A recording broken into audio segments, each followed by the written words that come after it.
नीट paper फुटीचा Nashik connection समोर आलेला आहे। नाशिकमध्ये फुटलेल्या पेपरचे 10 सेट्स हरियाणामध्ये गेल्याचं सूत्रांनी सांगितलंय। हरियाणा, बिहार, जम्मू काश्मीर, आंध्र प्रदेशात पेपर गेले असल्याची माहिती समोर येते।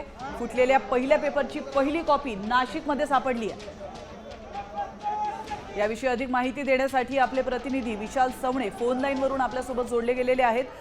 विशाल, आपण पाहतोय नीट परीक्षा तर आता रद्द करण्यातच आली आहे, मात्र नीट पेपर फुटीचं नाशिक कनेक्शन देखील समोर आलंय, ते नेमकं कसं?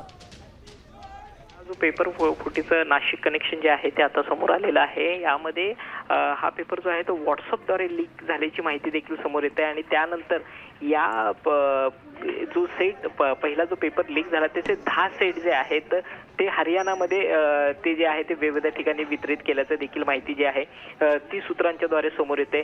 त्याचबरोबर याचे धागेदोरे जे आहेत ते महाराष्ट्रासोबतच राजस्थान, उत्तराखंड या देखील राज्यांमध्ये हे पसरल्याचं देखील समोर येत आहे आणि आता संपूर्ण या प्रकरणाचा तपास जो आहे तो सीबीआयच्या हाती आहे। त्यामुळे आता सीबीआयची एक टीम जी आहे ती महाराष्ट्रात प्रामुख्याने नाशिकमध्ये येऊन पुढील तपास कशा प्रकारे होतोय हे देखील पाहणं तितकंच महत्त्वाचं ठरणार आहे।